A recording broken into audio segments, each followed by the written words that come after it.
Hello, Victor. Welcome to Beta Talks. Yeah, Alexa, thanks for having me. Awesome. So you are an ESTP, right? Do you want to give us the full OP type? Yeah, that'll be MF, so audio, SCTI, consume, play, blast, sleep, blast. Okay, that's super interesting. So you are an info dom then? Right. Yeah. And we're almost exactly the same type. In fact, it was interesting because our animals are the same. We have the same sexuals for the functions and the animals, so they're only in a different order. Exactly. So the real difference between us, apart from the different order, everything. Yeah, the different order, and then the energy completely. Yeah, and the energy info as well. So yeah, that's very different. So thinking about that. Yeah, let's start from there. I was thinking about the info and energy coins. There have been some discussions going in the groups. I've been thinking because for Dave and Shan, that's basically the only coin they don't have flipped, right? Everything else they have opposite. And there's been some different theories about what's compatible, for relationships in general. I've been wondering if it's better or worse to have, where am I going with this? If it's better or worse for both you and your partner or friend or whoever to be infodom, or it's better for the coins to be different. So one is energy, one is infodom. Do you have any observations on that? Actually, I remember what Benjamin said. So let me deflect a little bit about that. Go on. He said that if, for example, like Dave and Shan, they are both energy doms, right? But one is blast last and the other one is consume last. So they are kind of completing the information by going back and forth between one another. So in a way, they are like one info dom, you could say, like an info dom unit, maybe you could call it. So in that sense, because what he said was that hence the information, the op code, it's very good information. Maybe it wouldn't be if it was just one of them, because energy dom. So yeah, the going back and forth, they can cover each other's voids like that. So then our ideal opposites should be play was for me and was for you then. Yeah, I was thinking about that. Yeah, like considering in a partner, like would I prefer play was or consume was? For me, just I was thinking consume was makes more sense because then when I have the activated play, I'm thinking how am I gonna get a play was to be on my same energy level, wanting to do things, and so on. But then again, funnily enough, I feel like in past relationships I've had, like I was sometimes the one who wanted to do less things and relax more because I burn myself out so much that I'm so often in a sleep crash. Whereas a player was is able to manage their energy pretty well, and you yourself, I assume too, and you like that.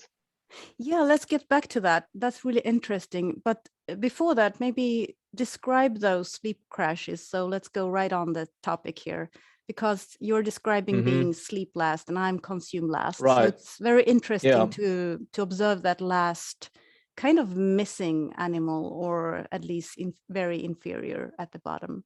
Right. So, yeah, sleep was definitely the void for me because now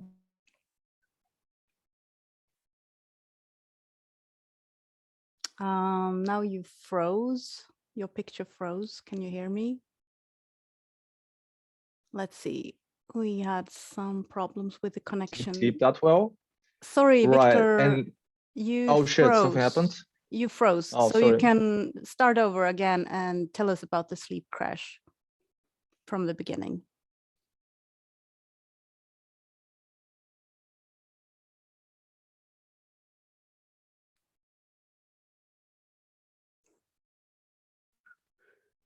We're back?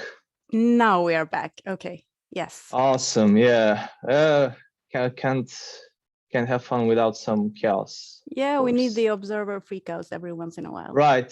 So what was I? Should I just start my point from the start? Yes. We can do some cutting. Yes. Right. Yeah, so sleep was definitely the big void for me, the one thing that I didn't see. And before getting typed, I was pretty sure that I was convinced that I'm not sleep lost. I thought I was some sort of consumed sleep.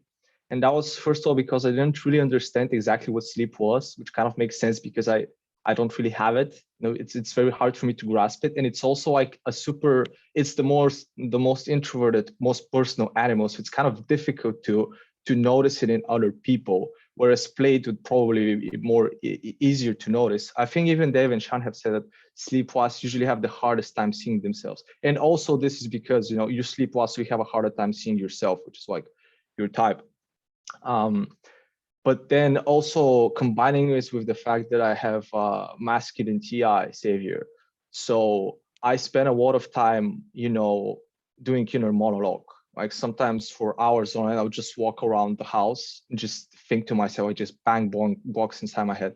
And I thought that's sleep, that's what sleep is. But then when they type and they explain that that's not sleep, you're just doing TI, you're just doing ST, just block banging, thinking about things, just figuring out kind of how things work, but not really in the way. And that's actually one thing I was hoping you can try to give me your perspective on, because when I spoke with Benjamin, he kind of tried to explain, you know, anti-sleep to me, but he has it last too. Like we're almost type twins, just the observer decider core that's different. So for you, it's I believe it's double activated too, and it has the same sexual. So maybe it'll be more easier for you to kind of explain what that is. But I realize I don't really have it because just not really having a clear idea, like a clear worldview. I feel like oftentimes I consume a lot of sources of information, and when it gets conflicting, but it still makes sense, it gets very difficult for me to decide what's correct, what I should go for. And also about with planning about the future, you know, with me having the super demon NI, I realized how absolutely incompetent I am about, you know, even thinking about the future, planning about the future, just wanting to avoid that at all costs, and realize like all of my major life decisions, like what I'm gonna study, like where I'm gonna live, I just made them on a whim because I didn't want to sit down and actually think hard. Okay, what do I want to accomplish? Who do I want to be? Where do I want to be in like 5 or 10 years time? And even when I was answering the question, where do you see yourself in 5 or 10 years? When I was getting tabbed, I just said, well, I honestly have no idea, and just went on talking about something else. And that's a bit more general, just on the how I've understood my lack of anti-sleep. When it comes to the crashes, which was your original question, of course, I went on 1,000 tangents before answering. It's okay. That's what the OE brain does. Yeah, it's what ends up most often happening is that I'll procrastinate doing things until the last possible moment, because again, you know, don't control me. I want to do my own things, to be some kind of responsibilities. And then my SE turns on right at the right time. And then if I put all of my energy into it, I can put out the fire, I can solve the problem, do whatever the thing was. But that takes so much out of it that then I just absolutely crash. And one example of that recently was I procrastinated doing something at work for like a whole week.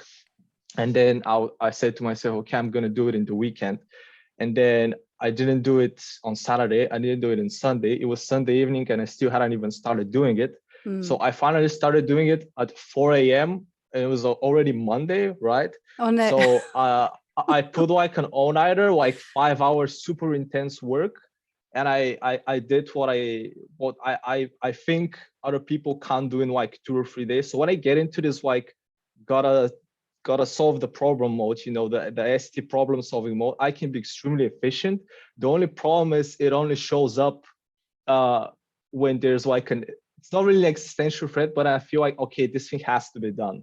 And not because I'm like, okay, let me just go and do some work and then I can relax after. And it doesn't work like that. Fun comes first, then really intense work, and then obviously suffering because now it's like, okay, nice, I've done it. But it's like 8 a.m. I'm supposed to start work again in an hour, but I'm completely exhausted because I spent all of this energy first of all worrying about this thing that I wasn't doing. And then I spent all of this energy intensely focusing on doing the work. and I'm completely burnt out from like not even that much work. So now I had to take a day off work and just sleep in so I can catch up on the sleep. And then of course my sleep schedule ended up being ruined, and yeah, that's Yeah, usually what it looks like. that's a good The sleep was description. crashes. Yeah, awesome. Yeah. Thank you. So first of all, I was wondering, did you sleep before 4 a.m. that night? No. Like that's how it is. Like I may end up procrastinating quite late into the evening. So I'm like, okay, I'm supposed to do it. I have to start doing it, and then I don't. And I'm thinking, okay, I'm starting in a minute, and then I don't. So Yeah. yeah, it's been worse. I remember sometimes in university, like I do the same thing, but started doing work when the sun was already up. Yeah. But those are extreme cases. Obviously, sometimes it's as simple as just me not realizing it.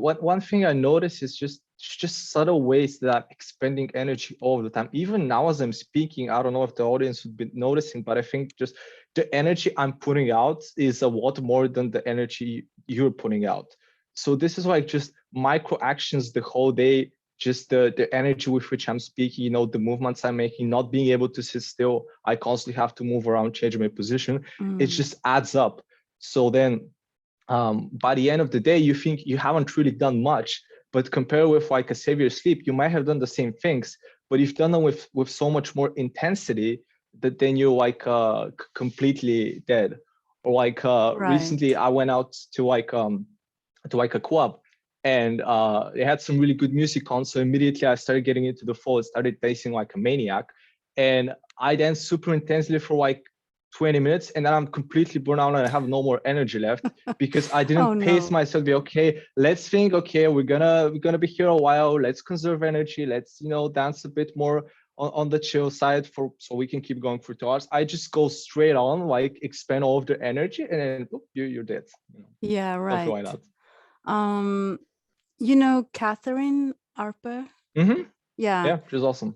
Yeah, she's awesome. I was watching an interview with her as well, and it was pretty cool.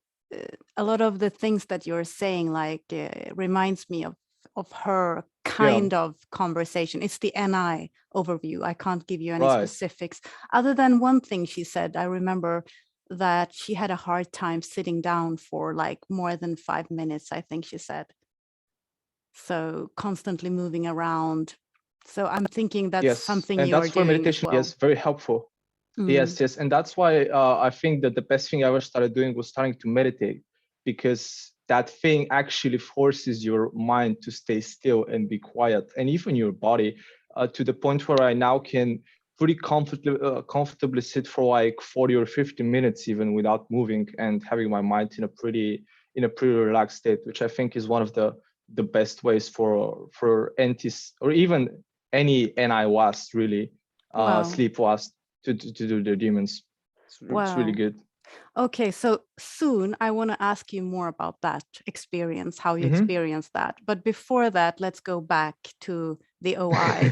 The NI is just like, yeah, stop jumping around. I'm not done here yet. I'm catching you. Okay, let's go back. So thank you. Yes, you were talking about procrastinating. So you're procrastinating and you're kind of doing the work or whatever assignment you have like last minute, right? So my question to you is regarding sleep. So how much have you processed the task in advance before you get to it? How much have you been kind of thinking about planning out like how you are going to finish this work, or So that's one thing that I noticed recently at work, is that I cause chaos because I do not do those things that you just mentioned, like at all, to the point where my colleagues have to, catch me just like you didn't say, hey, slow down, think about it a bit, because I'm like, okay, this is the thing, this is how we're going to do it, like just process in like 5 seconds, let's go, let's start doing it. And this, of course, causes problems down the line because I didn't think of this thing and I didn't take this thing into consideration. And now I did the whole work, but then because I missed this one aspect, then the whole thing is wrong. Like I work in finance, so sometimes we have to do those calculations in like Excel with the complex formulas, and I missed this one detail. And because of that, I did all of the work super fast and super effective, but now it's all wrong. So I have to go back and do it over again, which is obviously the worst thing in the world. So I have noticed that, yeah, this is also where the lack of sleep comes from. Just not really thinking things through, just jumping straight in, which can have severe consequences. Thankfully, nothing too major so far, but I can definitely realize how this can like literally be the death of me, because it's to the point where you can actually get yourself in situations where like you're in physical harm's way or something like that. Yeah. So, I mean, all functions and all animals are valuable, but for their specific, area. So if you are a firefighter, for example, and the house is burning, you don't have time to process or plan out, like, how am I going to do this? You have to plan as you go, so to speak. So you just jump into it, and you kind of have to lean on whatever you have learned during your education and whatever experience you have gathered so far. So that's when you have to use that play, that extroverted energy. But for example, if you have a deadline for a specific project, then you have the opportunity to sleep process in advance. So basically what I'm trying to say is that I can also procrastinate the same as you. I can also be very last minute. At least it looks like it on the outside. I have actually not written anything, if it's an essay or so forth. But what I have done is I've been, processing the thing and kind of planning it in my head for a large portion of time. So it's already kind of in my head, it's already done. And I think part of why I'm procrastinating is that it feels like I have already completed the task. It's just not in the physical, in the ST, but it's already here, inside. That's very interesting. That's very interesting, because obviously I spend zero time actually thinking about the thing I'm doing. Like, the reason I'm not doing it is not because I have a hard time getting started with it. It's just because I don't want to do it. So I'm just busy like watching YouTube videos or scrolling through Reddit the whole time, or doing whatever. And then there's like there really is no thinking about doing the task. And when it comes to, okay, let's do it, there is no like really planning or getting to it. It's just, okay, get started. And if you get started, then it's going to be fine. Something like that. Yeah. Because you are here and now in the present, and I'm always in the future. I usually say that the way I see my NI, it's like my NI is already in the future, and it's kind of looking back at the present. Right. So I've heard this from other people. Yeah. Yeah. So it's not even NI is looking from here to the future, but it's already there, and it's looking back, and then giving the information from there, from the future, kind of. So how's the future? We're still alive? Not dead to AI yet? That's a good question. I'm not psychic. There is a difference between NI and yes. Anyways, joke aside. So I want to know about your figuring out the ST. So they told you that your TI is the thing puzzling, and you thought that was the sleep. So since you are not doing the sleep, which is kind of the planning and the organizing, but you are puzzling, you are kind of solving problems, right? So that should be your consume. You're kind of solving problems in your consume. Is that correct? Right. Yeah, it's like you're taking in, instead of extrapolating onto the future, you're taking facts already that you've kind of consumed, and you're kind of playing around with them in your head, but it's kind of more like trying to figure them out for the present, in a sense. It doesn't feel like I'm taking the known information in order to try to build like a concept of what that might mean for the future. It's more of like even retroactively trying to piece back and understand, be like, okay, this happened in this situation, and there are some other times where this happened, kind of trying to tie it together into the NI pattern, and just trying to feel, why did this happen? Why does this work that way? Something like that. Okay, interesting. So you're kind of making sense of the information that you already have? I guess so. Yeah. Why things work more ST, like why things work the way they do. Right. And why that is more so than, okay, here's what happened. How could that, I don't even know. Cause like, I guess you could, this kind of sounds NT, like trying to understand like the way Why? something works, the process. Yeah. It's for me, I think it's not even more about the why. It's about if you want to get a result, how to do, what's the correct action, not why, what works, like that's ST, like what works. Right. Well, Yeah. if I want a result in the physical world, what are the actions that I have to take in order to achieve that? Yeah, Something exactly. like that. It's more about efficiency, you could say, maybe. Yes, rather than an underlying interest into why it works like that, like what's the underlying reason.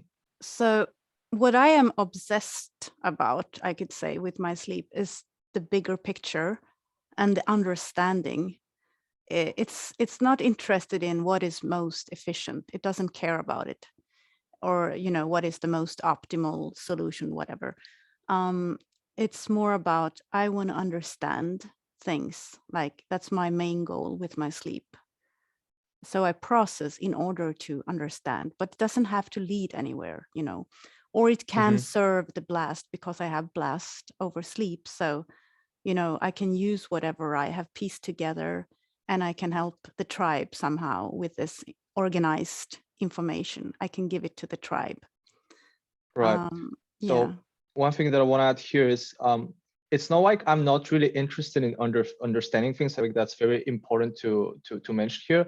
Yeah. It's just that I outsource this responsibility, so I'm not the one who's responsible for that. There is this INTJ guy on YouTube I watched. He's NIT, Boss, Sleep, Play, Consume, and he posts those 2-3 hour videos talking about some very deep abstract concepts, and I absolutely love them. I've been watching him religiously for like 5 years now. Like every week I spend 2 or 3 hours of my time. Cool. Those things are absolutely fascinating for me as an observer. It's just that I'm not gonna sit there figure this stuff out.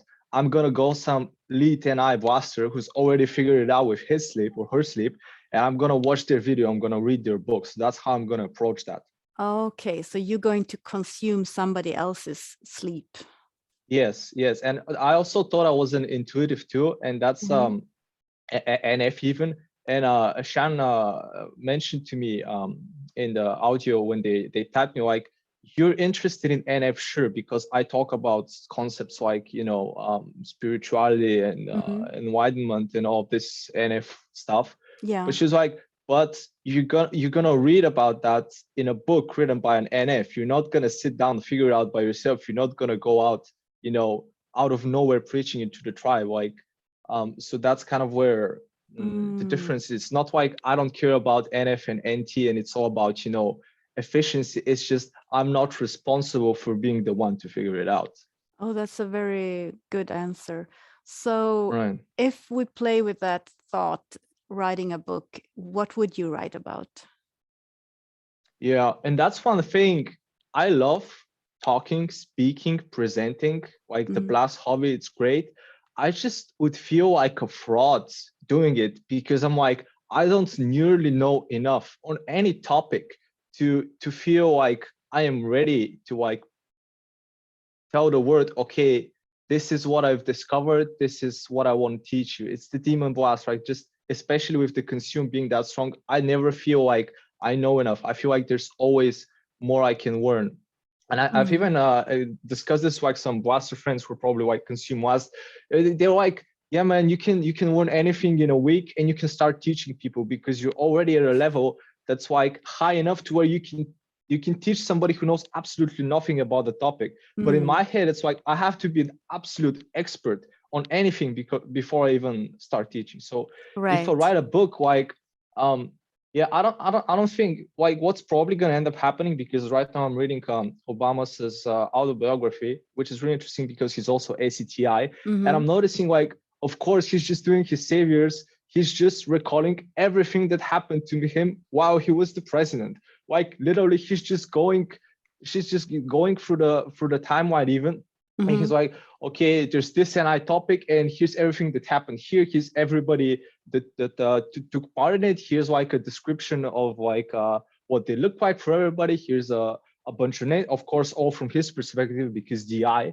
So I think if I'm gonna ever do something, it's probably gonna be written in this style where kind of like an autobiography. Okay, here's my life story. Here's like everything that's happened to me, like the ST facts, the DI, and hopefully you guys can learn something from it. And there's probably gonna be some, NF Vast, okay, and kind of just teach the same things like Andrew Huberman. He's my type twin, the only one so far recorded.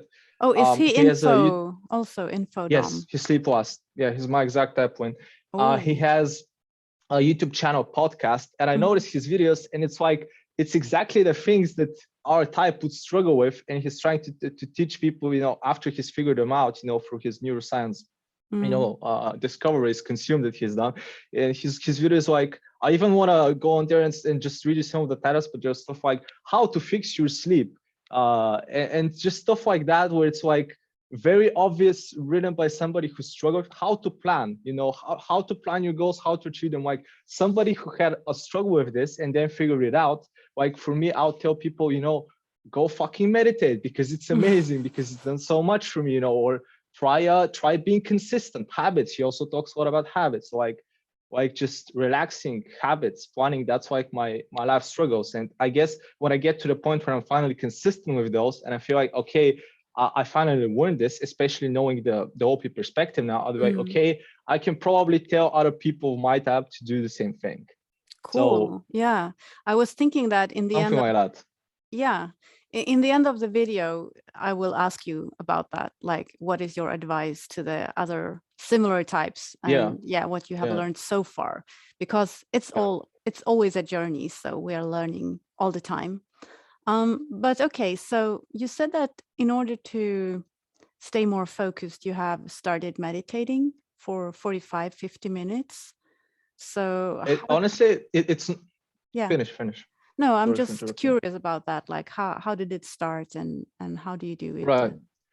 Honestly, it's not just about focus. Like meditation has some pretty amazing, already scientifically proven, like, benefits when it comes to mood, concentration levels, and so on. I'm more so doing it for like the deeper aspects. Been pretty interesting in the last few years, as I mentioned, like spirituality, like the spiritual traditions, and I believe you can reach some really deep levels and have some very interesting experiences, some of which I've already tapped into through meditation. So in a sense, honestly, I'm kind of doing it because of some cool SE experiences that I want to have, and to kind of frame my NI of seeing the world in a different sense. I don't think I can really blast on it too well without going completely off the rails. But what do you do, like the ST of the meditation? How do you do it? So the technique I'm doing currently, which I think works really well for my type, it's called Vipassana Meditation, which is basically body scanning. So that is, you take your attention, your focus, and you basically scan your whole body, head to toe. So you start going from, like, the top of your head, you do your face, everything, you move down, and you just try to scan every inch of your body. And this feels very ST, very SE to me, because very even masculine sensory, I would say, because it feels very, very visceral in a way. And that manages to like calm down my mind a bit, because I get focused on something, and it's the same process every time. So obviously I hate doing it. It's like hell to do that every day, but that's why it's also useful, because definitely it can definitely get your mind, especially that, I think I've noticed a lot of people that do tend to meditate and tend to be savior TI, especially masculine TI. Even like when you go back to like the original like spiritual teachers, like Jesus, Sadhguru is also NITI. Buddha, I'm pretty sure, is also either TI-NI or also NITI. I believe it was like necessary, because otherwise your TI is just so loud all the time. Like the inner monologue never stops. Like your voice never shuts up, and you just can't relax and enjoy life. It's like sometimes probably not that extreme. And I know I'm not even like that bad, because I'm still, sleep last. I'm not lead TI, and it still feels like yes.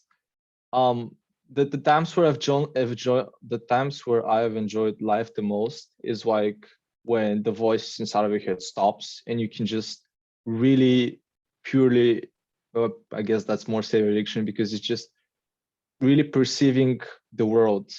How do I explain this? It's starting to get intuitive. Like I'm like, oh, it's not concrete enough. But yeah, it just feels like you're just taking in the world, and you can really appreciate it for its beauty, and you don't feel like you need anything else. And those moments have been like the ones where I felt the most satisfied in life, I guess, because otherwise I've noticed it's an endless cycle, like especially with the crazy consume, like you always want something more, you always want something new, you always want something different. And as soon as you get what you want, like maybe a few days a week passes by, and it becomes the new normal, and then you need something else, something more. I actually kind of came up with this concept myself. I called it like adaptive hedonism, and then it turns out there's an actual concept called hedonic adaptation. So I was pretty proud of that. It basically says like it's just the human condition was such, like survival necessitated that we work like that, where you get used to what you have, to your current environment, to what you have, to the people you're with, and then it stops being that satisfying to you, so you can seek more, so you can progress. And that's kind of how progress happened. But I do suspect it's worse for some types like mine, because we're really that addicted to the new, especially my consume being on top, being double activated, the double masculine saviors. It's not double activated, it's double masculine.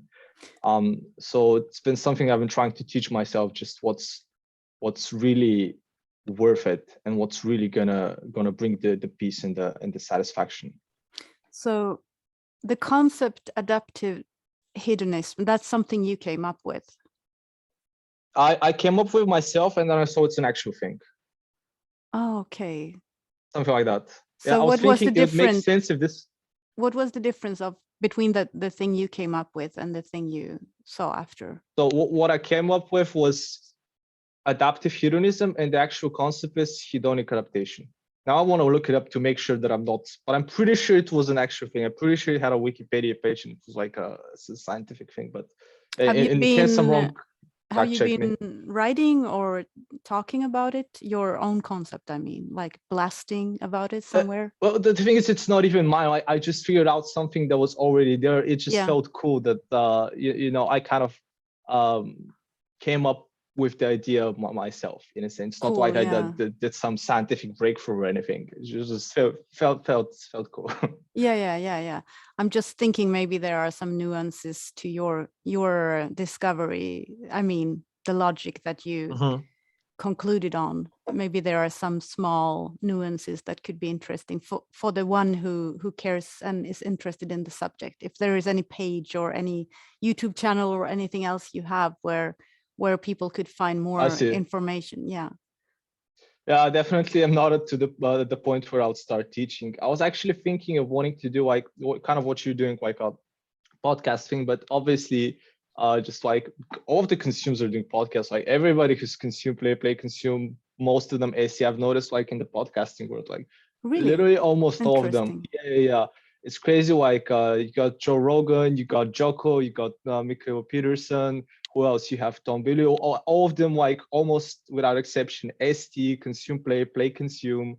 It's really clustering really heavily there. There's like 5 or 10 more people out there. Just on the top of my head, I noticed there's definitely clustering there, which kind of makes sense. Because when you're doing a podcast, that's kind of especially when you're doing it like a lot. Well, obviously like an exception, because you're not really there. There's also like Tim Ferriss. I don't know. Sometimes I feel like I find patterns, and they're not really patterns, because like I don't have enough information. I'm just like just finding some data points that seem to correlate. I'm like, okay, then jump to there, and we have a pattern. And it's like, yeah, maybe not really. Maybe there is a pattern. There's definitely a pattern. Yeah. I don't think I've seen any like BDSIs doing podcasts, for example. Very few NEs, I think. Yeah, it's a clustering. Definitely clustering. It makes sense. Yeah. It's interesting. Yeah, I think Michaela is consume sleep, infodom, playlist. Yeah, she is play last, so she goes a bit, but she's ACTI. So like just consuming the new, like taking in the new information from others. Right? Yeah, exactly. Yeah, I guess it's an excellent way of consuming, learning new stuff.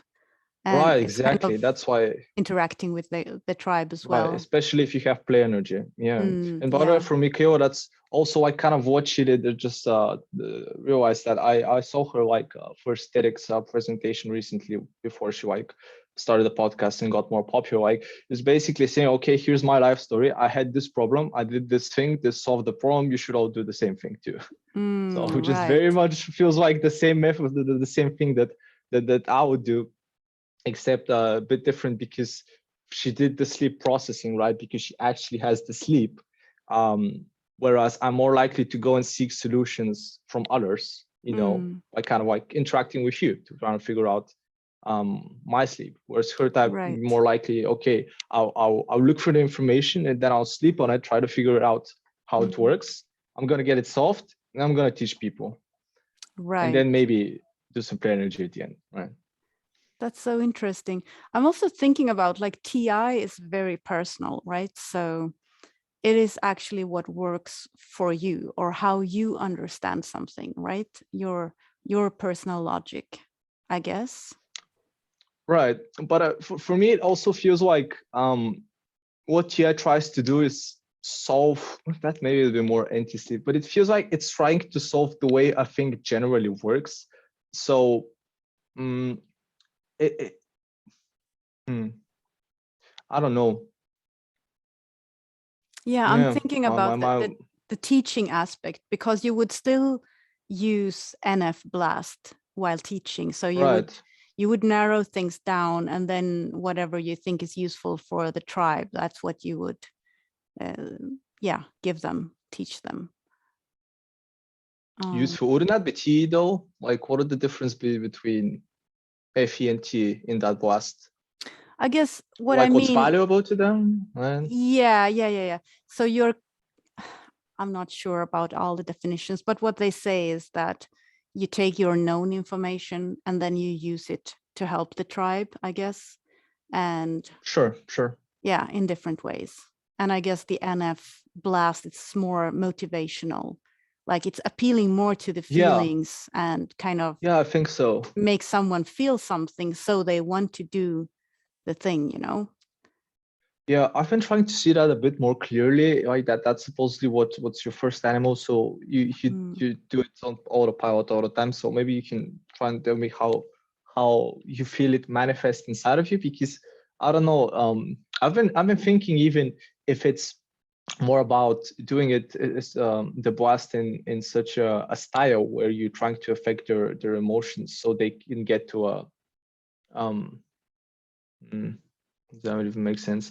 Or if it's more of what you're going to tend to blast about is the more NF thing. So I'm not going to want to blast you about how to do your taxes, which is a ST. Maybe. Exactly. Yeah. That was a running theory I had. In general, I think it'd be nice if Dave and Shan do more videos talking about how the animals play out with the different styles. So how is, and I still am not exactly sure what NF consume does. Like actually, I'm still not really sure what does NT play actually do, those things. Because ST consumes feels like it's pretty easy to get, like concretely, like I just go and then take in new in the physical world. I watch videos, I read posts, I go on trips, I read books, like all that stuff. It just feels like I seek experiences. It just feels very easy to understand. But then you go and you're like, what does SF sleep do actually? Like, what is this thing like, dude? Or when they've tried to explain NF sleep like that, I'm like, okay, so you're like going over this is a known emotional experience for you. So you're looking for what? Just kind of like, I've been trying to understand those, kind of struggling. Yeah. Like, just me too. what is it that people are doing exactly? Yeah. Right. Yeah. And that's I'm also trying, because to learn by interviewing. I'm trying to learn. So yeah. Yeah, that's great. I was thinking it'd probably be good if I do more talks with other people, and once where I host them, because then I'm not only focused on my DI, just going off about me, as I am doing right now, of course. But actually try to listen and be like, okay, what are you doing here? What is your modus operandi like? What is it you're going on exactly? Like, what are you talking about? Trying to puzzle that out. You're almost type twin. Yeah, well, you have Benjamin and then you have Tom Tom. who is Right. also almost you but decider version. So you have Right. you are so strong at the consume, and you also have the ability to move between the taking in and giving out the information. So you're perfectly cut for the role. Just get started, do the blast. Yeah, that was the thing, right? I almost did. It's actually interesting how it ended up happening. I might as well tell you about it, I guess. Mm. It's like now a year and a half ago, like I was stuck in COVID lockdown in Yeah. Vienna. Like they had some really strict measures, and I was thinking, man, this sucks. I can't really do a lot of AC consume. I was kind of procrastinating on doing my last university exams. Mm. And I just watched this from this INTJ guy I was talking about earlier. He had this video, which is like I think a motivational speech, and then another video about like should you even go to university, because of course blasters just want to get started and want to consume. Mm. And even before I was thinking, I don't really want to, if I want to go the academic route, just um doing a lot of studying and then climbing a corporate ladder. Of course, I see wanting to be a bit different, be a bit of a rebel. GI also, I want to do things my way. So obviously just save your addiction, nothing new. Um, and that night I was like thinking, okay, I really gotta figure out what to do. I think that was like some moment where I was like, oh, I actually have to do some sleep, because I'm not sure if I like my life is heading to kind of the observer freak out, kind of feeling stuck, kind of being quite anxious about the future. And then I got really excited about the idea, and I actually decided, okay, I'm gonna do this thing. I'm gonna start a podcast. I even like went ahead, finished the course and everything. Like I moved, like just super spontaneously changed a bunch of things in my life around just to pursue this thing, and like started planning everything. That's probably the most like grown up person I've ever been, because I Yeah. felt like I had some NI, and I had a goal, and I had a vision, and I had a purpose, and all of that. And I started just planning everything and getting gear and so on. And then it's time to actually start blasting, it's time to actually get started. And I get so like absolutely terrified of what could happen, like just the fear, like, and it's of course there for you to like, does this even make sense? Like, are other people gonna care about it? Are they gonna watch it? Like, what could happen? Like, are they gonna think I'm a fucking idiot? Like all that stuff, just like the demons.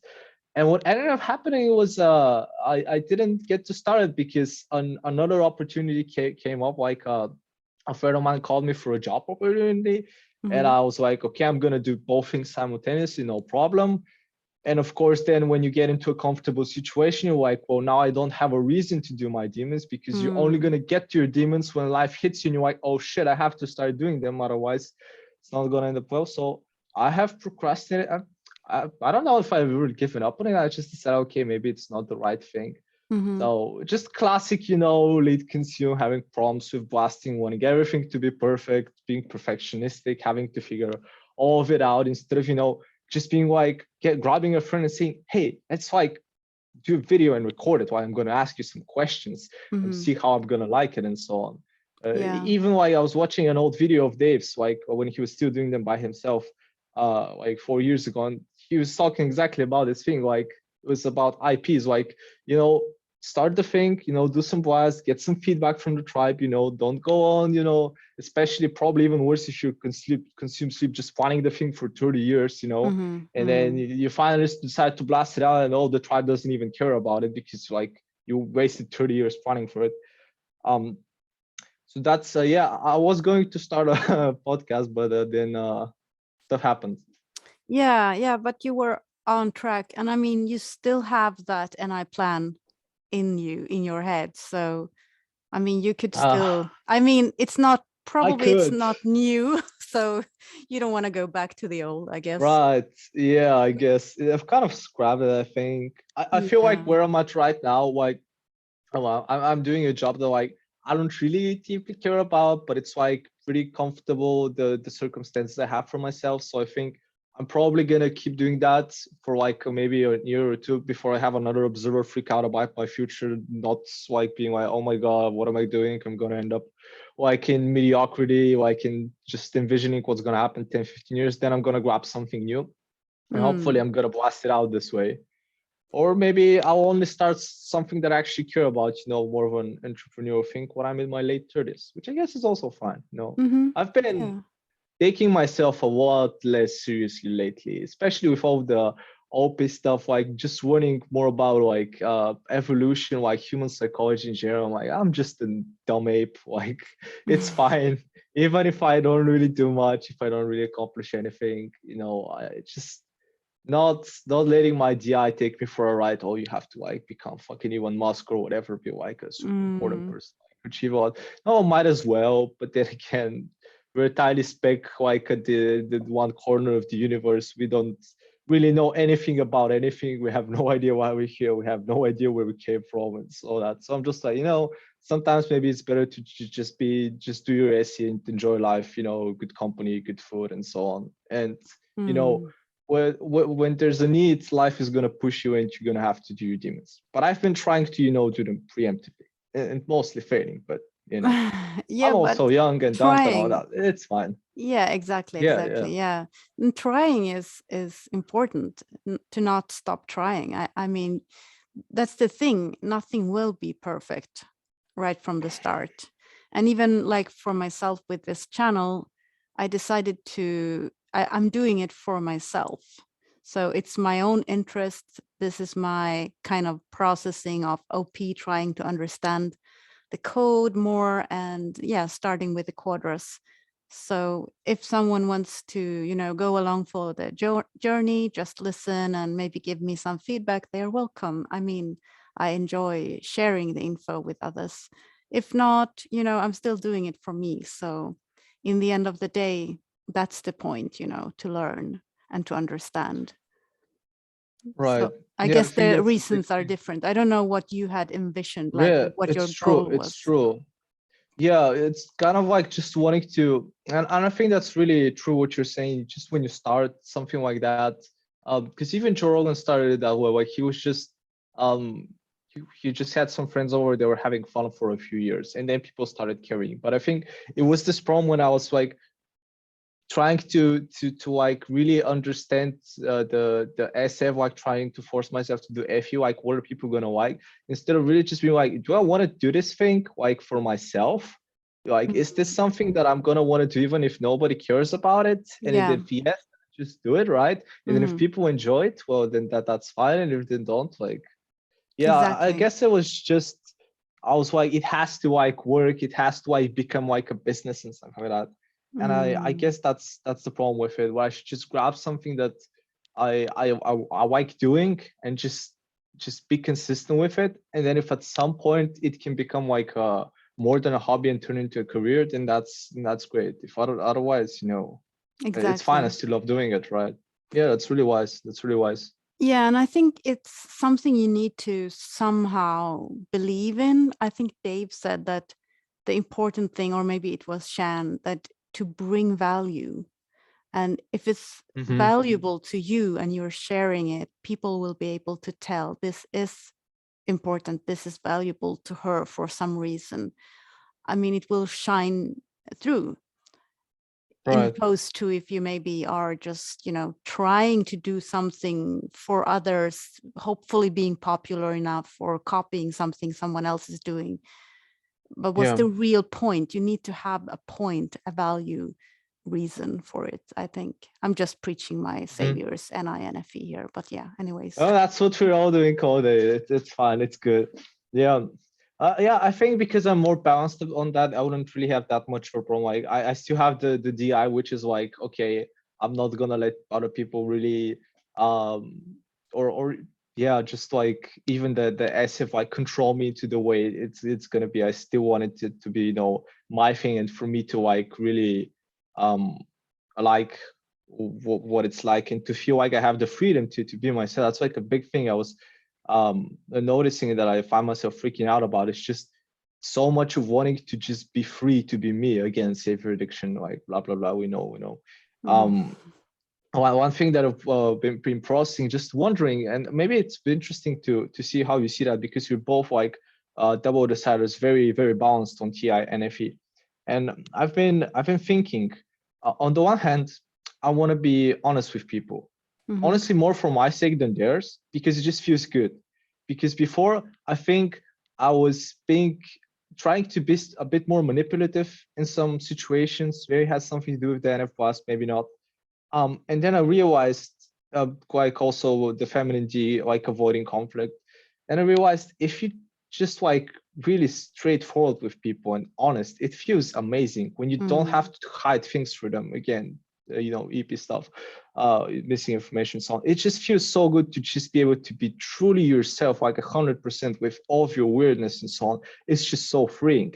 But at the same time, you have to kind of consider the FE, and it's like, okay, this thing that I like my brain came up with, isn't that just a stupid theory? Like, if I'm gonna make the other person feel bad, like, should I really say it and all that? And actually, it was Karen. She's like she's an INFJ like you, like yeah, we're very double close. feminine, Yeah, she's right? info. But it makes sense.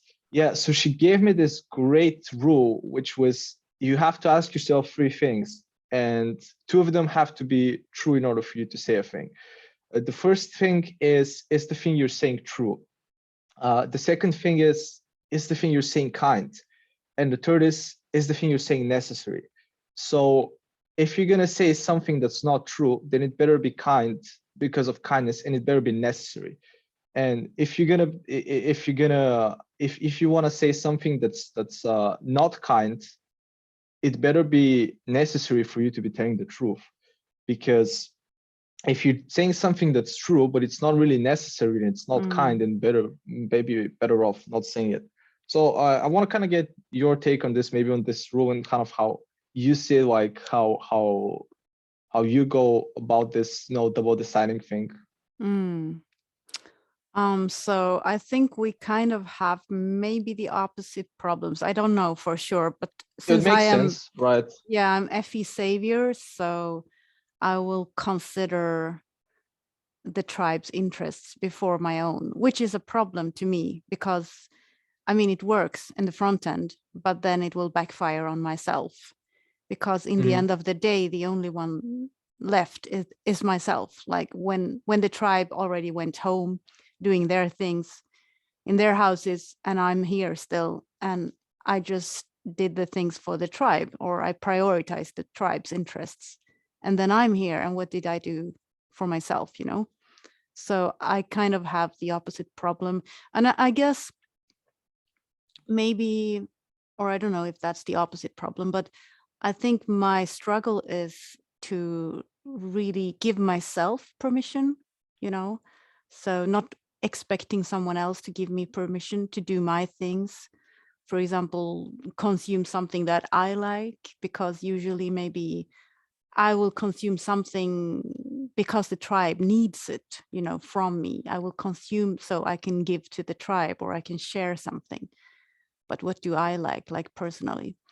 And give myself permission to whatever TI interests I have without feeling bad. That's really hard because I can do it. I can prioritize myself, but I still have this little guilt, nagging inside. It's like, yeah, Right. like my brain is telling me it's fine, you can do this. This is all good. This is what the DIs are doing all day long, and they're not feeling selfish. It's just natural to them. And for me, it doesn't feel natural. It feels like, oh, maybe someone needed me now, like, or maybe ignoring some texts or something because I have to prioritize myself feels very, very bad, like this guilt, even though, I mean, I can have all the reason in the world to prioritize myself. It can be super important, but you still have that feeling, so Right. yeah. Yeah, it seems to be pretty bad for you too. Like, even though we're both double the status, but I did realize that because you like consume less, you're also double activated on the FE, right? So Yeah, on the NI and yeah, the so that FE. Yeah, exactly. yeah, so that's the big difference, because I think because my FE is double activated, so my desires are a bit more balanced than yours, where for you Yes. it feel a lot more heavy. So almost to the right, you're actually almost like an EJ in that sense, I guess. So yeah, it is a bit different in the balancing act. Yeah. and it is, I think, that like that, because usually I think I'm balanced enough to where I don't really piss people off telling them the truth. And I'm thinking, should I maybe be doing that more? Kind of trying to work on masculine D maybe? Or then is the math of OP telling me, no, you're probably telling enough TI truth. Maybe you should consider the FE more. Although the real answer is stop thinking about that. You're a double decider. That's fine. Worry about your NI, because that's where the real problems come from. Yeah, and I think right. the real focus for all of us would be our last animal. And also, if we are double deciders, don't worry too much about that, because you're already doing a good job. But the double observing, yeah.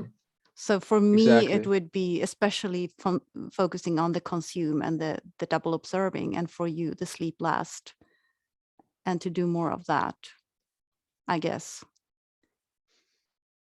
So funny when I think about it, how it all works. It just feels like so like it's like a cosmic irony that like the thing that you find the hardest in the world would be the most natural, easiest thing for another person to do. Yeah. And then it'll be the opposite to you. But then even if you like get together or something, it's still not really quite enough. You don't really fit together perfectly like two pieces in a puzzle. Like you can't just outsource your demons to someone who has them as saviors. Like you have to do them yourself. Yeah. Oh man, I'm so curious about your observations, because I watched your Benjamin interview as well as the Kendrick one, and I think wow, that's a lot of consume. Really nice. Yeah, my consume is deep. It's not very broad and shallow, I see. Okay. but it's deep. And now I had to do it for the interview, and also it was really interesting. So that was about a year ago, wasn't it? Like yes, you were typed. Yeah. Well, And it's a year and a half even by now. Wow. Yeah.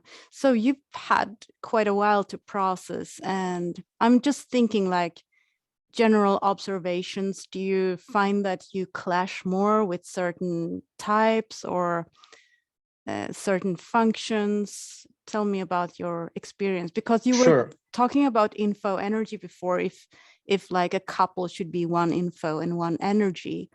And I'm curious, because in the community there is some talking about the info energy coin and how we sometimes seem to be triggering each other, because maybe the energy people are vibing more and the info are exchanging more information, and then we have different goals. Yes.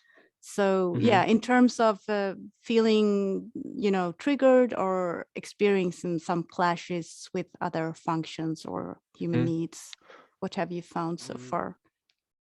Starting off with energy versus infodom, we're kind of circling back to it. I think I've definitely kind of noticed when I talk with other infodoms, the conversation tends to be, maybe that's because I also spoke to those people are also OE, but the conversation tended to be a lot more back and forth. So there'd be a lot more kind of like interrupting, adding things, just the plastic consumers. What we've been doing so far, it feels like I speak for a long time, then you add something, and then I do the same. So it feels a lot less back and forth, maybe more of like a chapter thing, because you're also OI.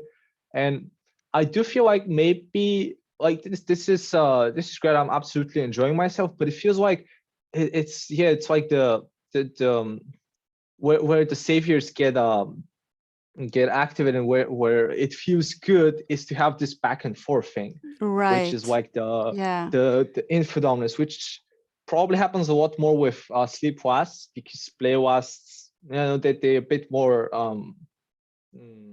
conservative with their energy, whereas you're both sleep wasts, you just go straight at it, and it's a bunch of just exchanging information and building on it, and and maybe I can just squeeze in a comment here, because go ahead. I've been noticing the same thing, and having consumed last, I'm like really trying to focus, because you're talking quite fast and my consume is like super slow, so I'm like trying to hyper focus to really understand what you're saying, like so for me should have said also no, it's okay, it's okay. I go triggering you. No, you're not triggering me. I'm actually I feel pretty okay.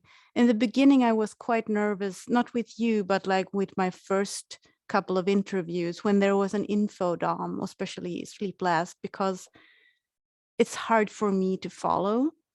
But I have learned, that's what the blasters do. We That's throw great. ourselves into something, and then we're like, wow, I don't know how to do this.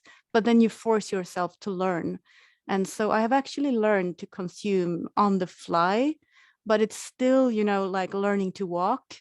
So Mhm. I'm not yet there to be able to ping back as much as I know that the infos want me to, because I'm still trying to grasp the information.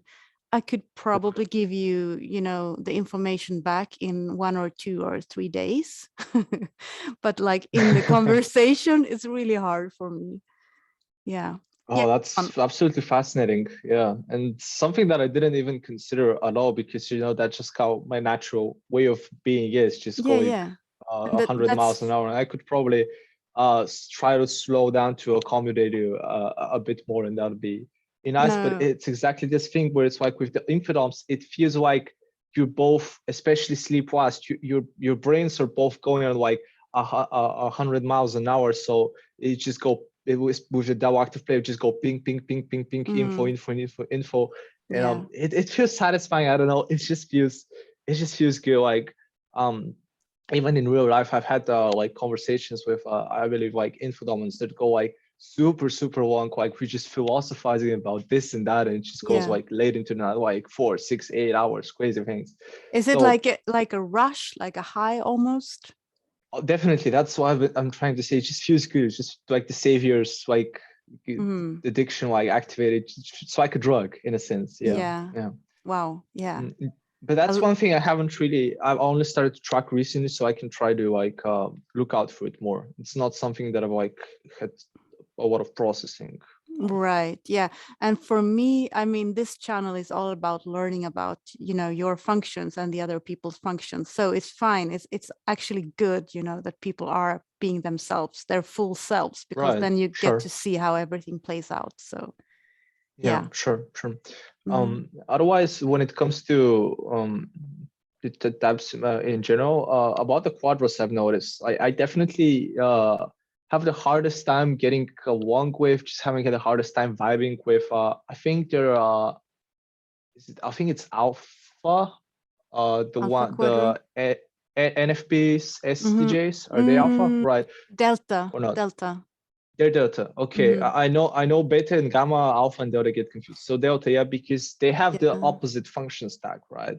Mm, So there's nothing like it is pretty much like speaking a different language.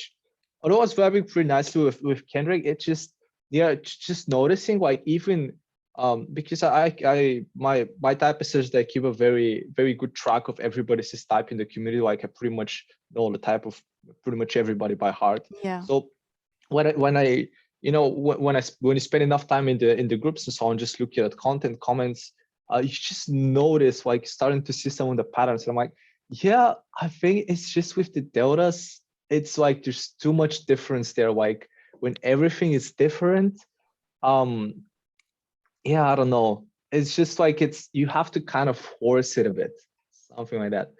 Whereas with the now betas are obvious, it's just so like me and you now, it's just like supernatural, even being obvious types. Like it's just Mm, like I don't feel like any like tension, like anything about me mm. having to like even like compromise or whatever, just any difficulty in like understanding. It's a bit more of an intuitive thing, I guess.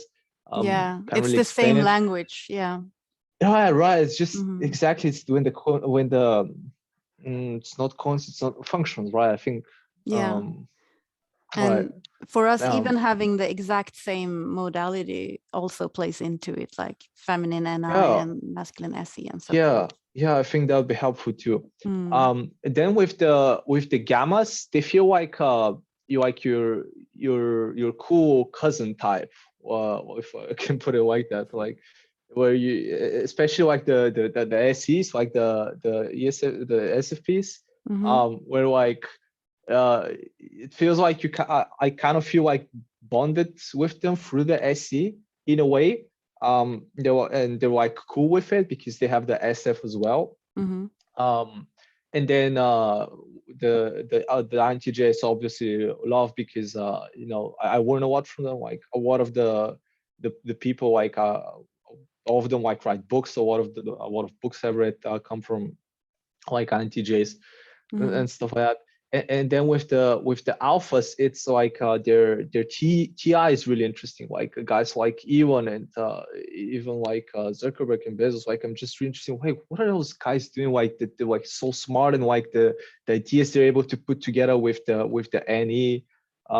So I can kind of like bond with them over that. Like you bond over the similar and the same functions that you have. And then with the FAs, you just like, oh my god, they're like so awesome, just so warm to people, like with the big smiles, just like the SFJs, like ready to help everybody. Like so, yeah. So I guess that's like kind of the observation I've made. It just the more in common you have with a person when it comes to, I don't know about sexuals. There I can talk more about like what's my subjective view of like when it comes to attraction physically with the SE. When it comes to just like vibing and like conversation and like stuff like that, it's the more you have in common with like the functions, then the easier it is to get along. Although the ENFPs are sometimes quite funny, I will give them that. Like NEFI, They are consume play, deltas. they're pretty fucking good. Even though they're pretty all right. NEFI consume play I have weakness for. Even though they are deltas, that's your opposite. Yeah, that's like again the one hole in my theory, the one thing that breaks the pattern, and then SE says, well, I guess it's not that much of a pattern really. Yeah, that's your obligation. You have to create some, instability. That's the job. Anxiety and instability. Let's do it. Yeah. And I guess my job would be to stabilize that. So yeah, we're here for different reasons, all of us. And I'm thinking about, go ahead. Yeah, because when we were trying to decide the time for the interview, we were going back and forth, and I was canceling because I took the vaccine, and you told me that I was pretty cool about the whole thing, even though I'm OI. And there is quite a difference between the OIs, I would say, like if it's masculine or feminine is one thing, and also the sensory versus the intuitive OI. And I feel like in our quadra, I think maybe the masculine NI people are more, I don't know, more exact with the time. Yeah, maybe more stronger IJs. Yeah, I don't know. But for me, I feel like I feel trapped if I have too many times, on my schedule. I don't like to have a physical SI schedule. And I recognize that you also said that you don't want to feel trapped. So right, I guess it's the masculine SE there, yeah. Yeah. Like, tell me more about how you have experienced SI, like your opposite sensory. Yeah, we were texting earlier, and I told you, as much as I hate SI sometimes because of the rules, all the things that you have to do, especially if my TI does not agree that that it makes sense, especially if my TI goes, that's actually a dumb rule, like this shouldn't be a thing, like this should have been abolished ages ago or so on. As much as I can feel that way sometimes, I did tell you, like, I recognize that if it wasn't for the SI, society would absolutely collapse. So there's a lot of need for that. That's something I've been able to see a lot more in the last year, to just in everything, just going around living life, just seeing all of those little processes and things, like you're building like a building next to me right now. I just recognize, like, if you don't have an SI process, like some guy figuring out the whole thing, planning out everything just right, like you can't have like anything big, any ambitious plan, like running a company, like building a giant thing, changing all of that. It also requires, even like at work, just all of those processes, just it's so useful and helpful to have those SI rules, have them, the guidelines, the process of like step-by-step thing. Like I've had to do a few of those for work, like when I go for a process and I figure it out and then I just lay it out in steps. And I'm like, it's so easy when you have it in front of you and you can just follow the steps instead of having to think about it anew every time and figure it out Exactly. Yeah. over again. Yeah. I mean, honestly, I was a bit surprised being lead SE, right, when I got type, because I didn't feel like I was that huge of a rebel or a problem solver not solver, problem maker. Like, yeah, in school, I just didn't feel Chaos like I monkey. was. Right. I just obviously I couldn't see myself. I didn't realize I was that big of a chaos monkey. And then when I had time to process, I realized, okay, when I go back to it and I really take all of the experiences into consideration instead of those few things that my brain decided to remember, there's plenty of times where I was causing chaos, breaking the rules, being a pain, not willing to cooperate and all of that. But yeah, I don't know. I feel like I'm pretty chill when it comes to rules right now. Maybe it's because like sometimes they're not really that restrictive and you can kind of break them. It's all right. I think it's also has a bit to do with my country's culture, because I believe here people generally tend to not be very obedient, like in like if you compare like the culture of Bulgaria to that of like Germany or like especially Japan, if I go to Japan, I'm pretty sure I'm gonna lose my mind very quickly, because there it's all about the all the rules and like the traditions and things are done this way, and especially when it doesn't make sense, you still do it. I'm just gonna go crazy. But where I am right now, I feel like it's pretty chill, because there's a lot of ways for you to kind of bend the rules, break the rules, get away with it. Like we have a speed limit like on the roads. Well, there's this app that like you can mark where the cops are, so you can actually drive as fast as you want, and you can like kind of get away with it. Yeah, technically there's like intellectual rights property, but you can still pirate and they're not really gonna go after you here. So stuff like that. I don't realize it's not really good for me to be doing that. Sometimes unethical and irresponsible, but savior addiction. Yeah. That And actually, I'm sure you are also able to, I mean, there can be mistakes, but I mean, you can track, if the weather is good for driving faster and, maybe sure, SE has that it's figured safe. out. Yeah, Right. I mean, so yeah, it's probably more dangerous if it's an intuitive doing the same thing. We don't have the reflexes. Yeah. Oh my God. A friend of mine who's probably like, oh my God, this guy cannot drive a car to save his life. Oh yeah. Crazy. I usually say, because I've been driving for many years and I haven't really been in any accidents so far, but still, like, I have an what is it called, a brother-in-law who is very afraid to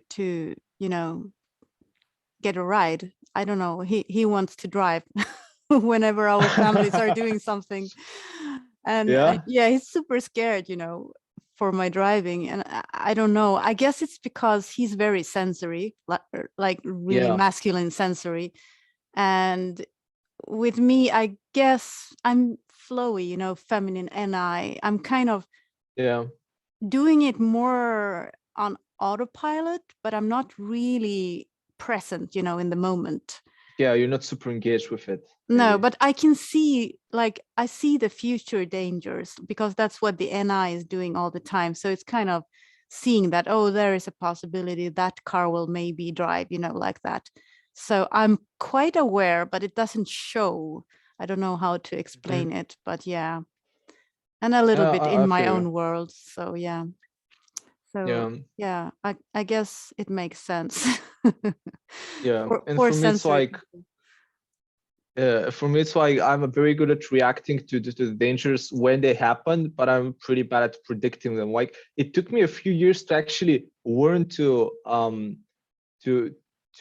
walk down the road, like actually in depth, instead of just being focused on like what's in front of you, like to actually do deep gaze and like, okay, I can actually like faintly see the next 2 or 3 traffic lights if they're like green, red, so I can actually plan for that. And like I can actually try and predict what other people are going to do instead of just, you know, driving how I want, and then if something happens, I just react to it in the moment. Right. Yeah. I guess Probably we the best have drivers are probably double observers, like some ISTPs or whatever. probably yes, Yeah. probably. Yeah. Yeah, I'm glad we are all different and we can lean on each other for different reasons, I guess. Yeah. I was just thinking that I kind of see far ahead, but I sometimes do not see what's right in front of me. So it's kind of the opposite Right. of what you're doing. Yeah.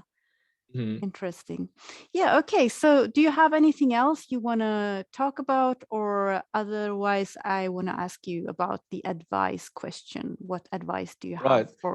for your type or similar type as yourself based off your own experiences like so far to think about with Yeah. these functions? One thing that I just remembered from what I started discussing is if in different cultures, in different geographies, in different countries, there is a higher likelihood for a person to be a certain type, or if there is a higher clustering of certain coins.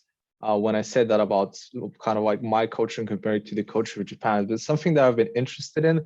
There's definitely not enough like data to make any solid conclusions, but it would make sense to me. Like there's those stereotypes, generally people that are further to the north, like in the Scandinavian countries, that you like a bit more, you know, a bit more cold, you're a bit more introverted, you like your personal space. Where the further south you get, the more extroverted people get, the more laid back they are, the more they don't really take things that seriously. So I was wondering if there's like probably some correlation with type there, or if it's just that the culture somehow evolves by itself, even if there's the same number of people of a given type all around the world, like equally distributed, but somehow the culture still um, evolves separately from that, and then you just deal with it.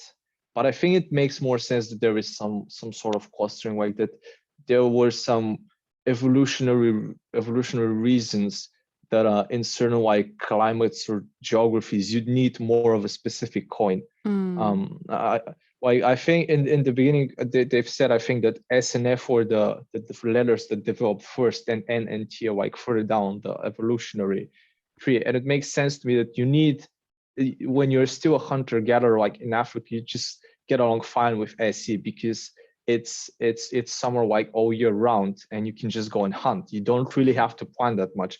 But as you go further to the north, then suddenly you have winter, and winter you have less food. So now you actually need that NI to look into the future and to plan for the winter, because otherwise you're not gonna survive it. So I'm wondering if that's when like the functions maybe developed, or they were already there when we were still in Africa. You just had like the NIs kind of like planning for how to make the hunt happen in a better way or something like that. I was wondering if you have any thoughts on that, if you have any observation on everything that I just said. Yeah, not yet. But it's a super interesting question. I'd really like to think more about that one. Just came to mind that I feel for some reason that it's like a Catherine question. Maybe you should ask her. Sure. I think she was talking about, related stuff, I could say. I don't want to go into the specifics because I don't remember the sensory, but I just have this intuitive Yeah, I think kind I of. may have discussed something like that with her. Actually, I have to go and read her chat. Maybe there was something there. Yeah. Please record it. I want to hear it. Sure. Somewhere, or I could invite you here to talk about it maybe, because it's an interesting topic. I'd really like to hear more about your thoughts about that, because Dave and Shan, they have mentioned that there are more coins than the ones we have presently. For example, they mentioned the social needs coin, and that could possibly be another coin for the op code in the future. So sure, I think the culture and our, whatever, wherever we came from, all of that also factors in. It plays some sort of role. Yeah, so that would be interesting to discover more about.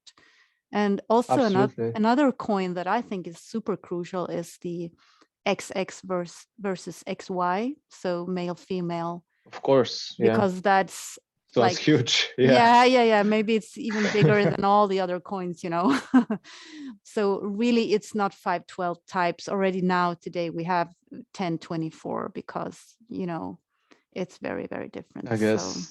Right.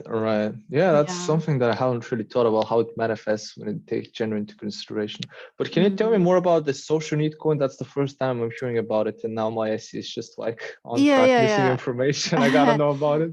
Yeah, I mentioned it in my last episode with Essen, and I told him the same thing, that they have just only mentioned it in a video like 1.5 years ago. So you will have to go back to some old Q&A and search. I don't remember the one. If Yeah, it's I can even do that. still, That's fine. if it's even still there, because since then they have updated the page. But yeah, I can just Google social need and maybe something comes up. Like maybe. they took the concept of human needs from Tony Robbins, so maybe that's something similar. Exactly. And let me know, because you can consume for me. Yes, Yeah, yes, maybe I yes. will do it Uh, myself as well. But It's yeah, fine. It's fine. I'm sure there will be more coins in the future, and we're just getting started with this whole opcode, I think. And also, I think it's interesting what Dave is saying, that this is actually not really their system, but they are discovering things that are already there. So what they basically are doing is just throwing, TE on the wall until they hit the nail, and then they find something, and then they continue with the next thing. So, I mean, I think there is a lot more to uncover when it comes to the Yeah, code here. definitely it'd have to be. But I think that approach is really good, what they're doing, because it makes sure that you're not just trying to come up with something and then try to, cherry pick information so it fits your theory and doesn't really work in practice. You just go to practice reality, like that, the ST, and you go, Yeah. okay, what's actually going on? And then from that, you extrapolate a theory, because obviously, like, no theory is ever going to be perfect. Like, reality is just way too complex.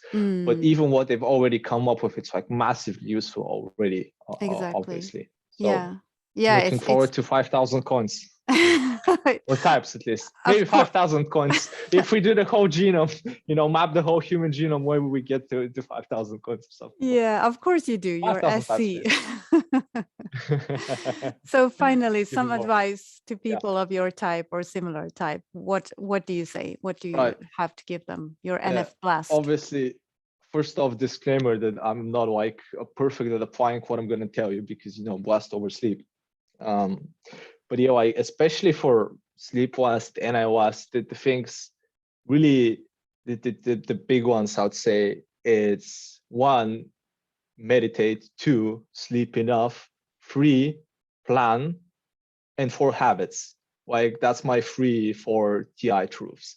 Like, those are the things that you really have to figure out, and that's where your energy should be going, because that's what's going to be most difficult. Like, making sure that you're actually going to bed instead of consuming something, instead of being someone with people, so you can keep a consistent sleeping schedule, so you're not constantly drained, so you're not sleeping 4 or 5 hours a night, because then you don't have enough energy to do the rest of the things. And that's like really crucial, especially if you can manage to like this one's really difficult for me to like actually go to bed and wake up at the same time. Like you're doing amazing, because for me, I'll always like want to stay up for one reason, like there's either a party or there's something I'm watching and so on, and it gets really messy. That's like just a thing to just put in there, like as a basis. Then meditation is like a great habit, as I talked earlier, because it just gets you to be still in both body and mind, and it just has a lot of benefits. Just really allows you to rest. This, which is really important for a sleep last, and to even learn to just sit still and relax, because sometimes we can be so neurotic if you haven't trained that a bit. And also, if depending on the meditation technique you're doing, it can teach you concentration, especially again if you have like OE brain, just really focus on one thing and just shut out everything else. Or you can try like it. It's obviously not going to work immediately. Then planning, like again, super difficult for me. I've been trying to do it a few times, still failing. I still can't say I've had like a year where I was like, I set plans, I set goals, and I actually executed throughout the whole year, stayed consistent with them, to where I ended up even completing them or even ended up revising them. But that's like one thing where you should, I can feel that it's going to be huge if I manage to start doing this like consistently, like really tracking what am I doing, where's my time going to, because you're always super scattered, like always doing different things. So just if you like have this NI where okay, I have an idea of where I'm going, then you know what you should be doing, and you know where to put that focus, so you can really get some traction. And in order to achieve those plans, those goals, planning, goal setting, it's pretty much the same thing. Just kind of, it's really about controlling yourself. So the others don't have to do it for you, which is like the hardest thing in the world for me. And the way you do that, the way you achieve that, is through the use of habits. Go listen to the INTJ. So I go read Atomic Habits by this guy. What's his name? James Clear. Which I still haven't done. Again, blast over sleep, blah blah. But I know it's like super important. I'm sure it's gonna be super helpful to me and to like you too, if you're like a similar habit type to me. Because the times where I've been able to put in consistent like habits in place, it's really big. And you definitely notice like how much faster you're progressing in certain things. And you need them. Like they're like the biohack that you need in order to be able to keep going and stay consistent, because you're gonna want to slack off. Like you're gonna want to change gears, you're gonna want to do the other thing. There's always gonna be something more interesting to do. And if you don't have those hacks, it's just it's really difficult. So I guess those are my 4 TI truths for how to be a successful person of my or a similar type. Wow. There you go. Awesome. Some blast blast. there. Yeah. Wow. That's some good NF blast. Thank you so much, Viktor. And thank you for coming on. Maybe I'll ask you to return to my channel someday in the future. I'd love to have you again if you want to. Sounds good. It was a great conversation. Thanks again for having me. I had a lot of fun, and hopefully people got to learn something useful out of it as well. I'm sure. Thank you.